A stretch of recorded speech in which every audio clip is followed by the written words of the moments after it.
നിങ്ങളുടെ favourite shows ഇനി ഒരിക്കലും മിസ്സാവില്ല. ഇപ്പോൾ C5 കാണും നിങ്ങളുടെ ഫേവറേറ്റ് ഷോ തികച്ചും സൗജന്യമായി.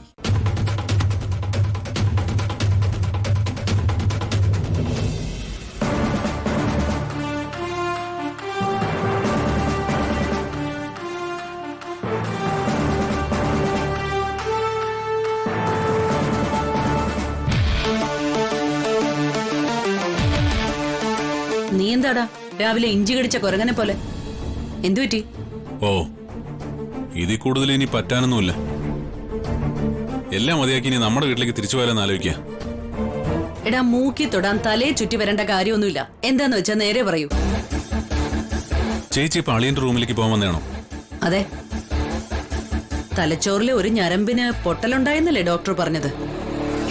അതൊന്നുകൂടെ പൊട്ടിക്കാൻ വേണ്ടിട്ടാ ഞാൻ അങ്ങോട്ട് പോകുന്നത്. നീയും വാ. ചേച്ചി ഇപ്പൊ അങ്ങോട്ട് പോകണ്ട. ഞാൻ അവിടുന്ന് ഇപ്പൊ ഇവിടെ വന്ന് ചേച്ചി പറഞ്ഞ പോലെ ഇഞ്ചി കടിച്ച പോലെ നിൽക്കുന്നേ. പ്രതാപ, വല്ലതും പറയാനുണ്ടെങ്കിൽ മനസ്സിലാവുന്ന രീതിയിൽ തെളിച്ചു പറയൂ. എന്നാ തെളിച്ചു പറയാം. ചേച്ചിയുടെ ഉദ്ദേശം തന്നെയായിരുന്നു എനിക്കും. ഞാനതിന് തുടക്കം ഇട്ടതുവാ. അപ്പോഴേക്കും വിശാൽ അവിടെ കയറി വന്നു. പാർവതിക്ക് ചേച്ചി വിലക്കേൽപ്പിച്ചതുപോലെ അവൻ എനിക്ക് വിലക്കേൽപ്പിച്ചു. അളിയന്റെ റൂമിന്റെ വാതിക്കൽ അവൻ ലക്ഷ്മണ രേഖ വരച്ചു. എടാ, അവൻ എന്തെങ്കിലും സംശയമുണ്ടോ? ഉഫ്, എന്റെ ചേച്ചി, നമുക്ക് പരിചയമുള്ള ചേച്ചിയുടെ ചൊൽപ്പടിക്ക് നിൽക്കുന്ന വിശാലല്ല ഇപ്പൊ നമ്മുടെ മുമ്പിലുള്ളത്. അവന്റെ നോട്ടത്തിലും ഭാവത്തിലും സംസാരത്തിലും ഒക്കെ ദ്വയാർത്ഥങ്ങൾ ഒളിഞ്ഞിറപ്പുണ്ട്. അതിന്റെ കാരണം അവന്റെ ഉള്ളിൽ പൊട്ടിമുളച്ച സംശയങ്ങൾ തന്നെയാ. എന്ത് സംശയം? അളിയന്റെ ഈ അവസ്ഥയ്ക്ക് കാരണം നമ്മളാണോന്ന സംശയം.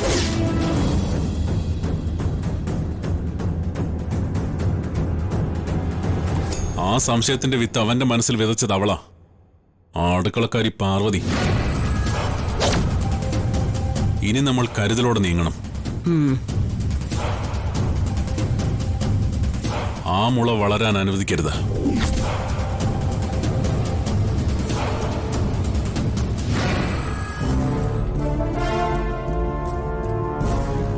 എന്താ ജാസ്മിൻ, നീ എന്താ വല്ലാതിരിക്കുന്നെ? ഒരാൾ ഒരു ദിവസം 6 മണിക്കൂറെങ്കിലും ഉറങ്ങണമെന്ന്. 6 മണിക്കൂർ പോയിട്ട് 6 മിനിറ്റ് പോലും ഉറങ്ങിയിട്ട് ദിവസങ്ങളായി. നിന്ന് തിരിയാൻ പോലും സ്ഥലമില്ലാത്ത ആ ഔട്ട് ഹൗസില് കൊതുക് കടിയും കൊണ്ട് ഭയന്ന് വിറച്ച് ഒറ്റയ്ക്ക് കിടക്കേണ്ടി വരുന്ന എന്റെ അവസ്ഥയെക്കുറിച്ച് ആന്റി ഒന്ന് ആലോചിച്ച് നോക്കിയേ.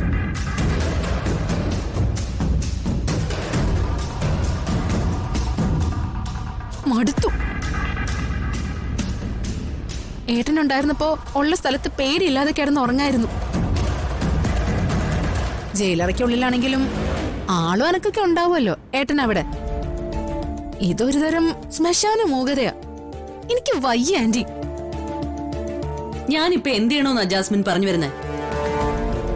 അത് ചേച്ചിക്ക് മനസ്സിലായില്ലെങ്കിൽ എനിക്ക് മനസ്സിലായി. ജാസ്മിനെ ഔട്ട് ഹൗസിൽ നിന്ന് ഇൻ ഹൗസിലേക്ക് പറിച്ചിടണമെന്ന് അല്ലേ ജാസ്മിൻ? Absolutely right. നീ പറയുന്നത് കേട്ടപ്പോ എനിക്കും വിഷമമുണ്ട് മോളെ.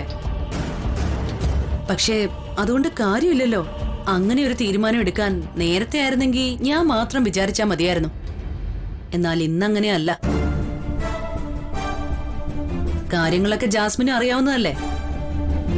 ആ, ഏതായാലും ഞാനൊന്ന് ആലോചിക്കട്ടെ. നീ വിഷമിക്കണ്ട. ഇതിന് അനുയോജ്യമായൊരു പരിഹാര മാർഗം ഞാൻ ഉണ്ടാക്കാം. നീ ധൈര്യമായിട്ടിരിക്കേ. ചെല്ല്.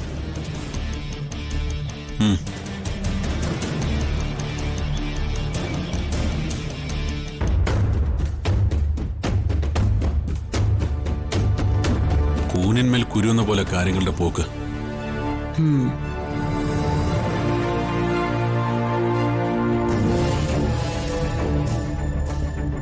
എന്തുപറ്റി? കുറെ നാളായി വിഷമങ്ങളല്ലാതെ സന്തോഷിക്കാനുള്ള ഒന്നും ഈശ്വരൻ തരുന്നില്ലല്ലോ മോളെ. ഇതാ ഇപ്പൊ നന്നായത്. ഞാൻ എവിടെയെങ്കിലും വിഷമിച്ച് നിൽക്കുന്നത് കാണുമ്പോ എന്നെ ആശ്വസിപ്പിക്കുന്ന ആളായിരുന്നല്ലോ അച്ഛമ്മ. ആ അച്ഛമ്മ ഇപ്പോ ഞാൻ ആശ്വസിപ്പിക്കേണ്ടി വരുന്നെങ്കിൽ കാര്യമായിട്ടുള്ള എന്തോ ഒരു വിഷയം അച്ഛമ്മയുടെ മനസ്സിലുണ്ട്. ഞാൻ ഗാർഗിയുടെ കാര്യം ആലോചിക്കുകയായിരുന്നു. ഗാർഗിക്ക് എന്താ പ്രശ്നം? ഫോണും പടം പിടുത്തൊക്കെ ആയിട്ട് ഓടിച്ചാടി സന്തോഷത്തോടെ നടക്കില്ലേ അവള്? അതോർത്ത് വിഷമിക്കാണോ വേണ്ടത്? സന്തോഷിക്കല്ലേ വേണ്ടേ? ആ കളിയും ചിരിയുമെല്ലാം ഉള്ളിലെ വിഷമങ്ങൾ മറച്ചു പിടിക്കാനുള്ളൊരു മറ മാത്രമാണ് മോളെ. അവളുടെ മനസ്സ് നീറിപ്പുകയുന്ന ഒരു ഉമിക്കൂടാ. അത് ഞാൻ കഴിഞ്ഞ ദിവസമാണ് മനസ്സിലാക്കിയത്. ഗാർഗിക്ക് എന്തു പറ്റി അച്ഛമ്മേ? നിങ്ങൾ തമ്മിൽ നല്ല ബന്ധമാണെന്ന് എനിക്കറിയാം. അവള് മോളോടൊന്നും പറഞ്ഞിട്ടില്ലേ? വിഷമിച്ചിരിക്കുന്ന ഗാർഗിയെ ഞാൻ ഇതേവരെ കണ്ടിട്ടില്ല. അങ്ങനെ ഒരു അവസരം ഉണ്ടായിരുന്നെങ്കിൽ അതിന്റെ കാരണം ഞാൻ ചോദിച്ചു മനസ്സിലാക്കിയേനെ. പക്ഷേ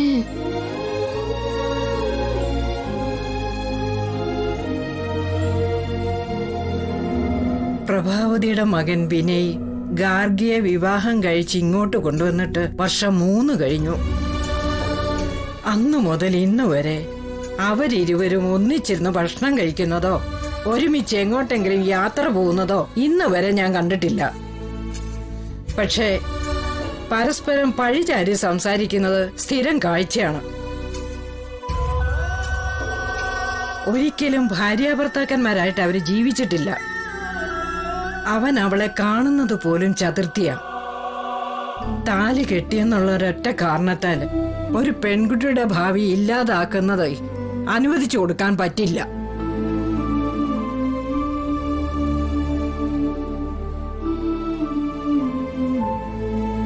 എനിക്കോ അച്ഛമ്മയ്ക്കോ ഇക്കാര്യത്തിൽ എന്തെങ്കിലും ചെയ്യാൻ പറ്റുമോ? അഥവാ നമ്മൾ അതിന് ശ്രമിച്ചാലും അമ്മ അതിന് അനുവദിക്കുമെന്ന് തോന്നുന്നുണ്ടോ അച്ഛമ്മയ്ക്ക്? അവനെ അവളിൽ നിന്ന് അകറ്റിയതിന്റെ പ്രധാന കാരണക്കാരി പ്രഭാവതി തന്നെയാണ്.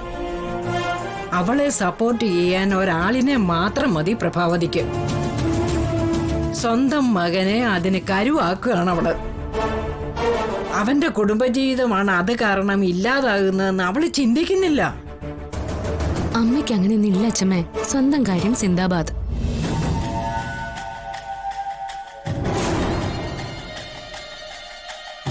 ഇങ്ങനെ അമ്മയുടെ സാരിത്തുമ്പം പിടിച്ച് ജീവിക്കുന്നതിനോടൊപ്പം കഴിയുന്നതിലും നല്ലത് ബന്ധം വേർപെടുത്തുന്നതാ.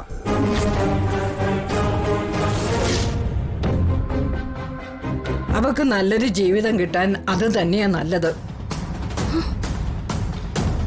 ബന്ധം വേർപെടുത്താനോ? അച്ഛമ്മ എന്തിനാ അങ്ങനെയൊക്കെ ചിന്തിക്കുന്നേ? അത് അവസാനത്തെ മാർഗമല്ലേ? എന്തായാലും ഞാൻ ഗാർഗിയായിട്ടൊന്ന് സംസാരിക്കട്ടെ. വിനയ് സാർ വരുമ്പോ അച്ഛമ്മയൊന്ന് സംസാരിക്കൂ. ഇവിടെ മറ്റാരും അറിയാതെ നമുക്കിതിനൊരു പരിഹാരം ഉണ്ടാകും. അത് പോരെ എന്റെ അച്ഛമ്മയ്ക്ക്?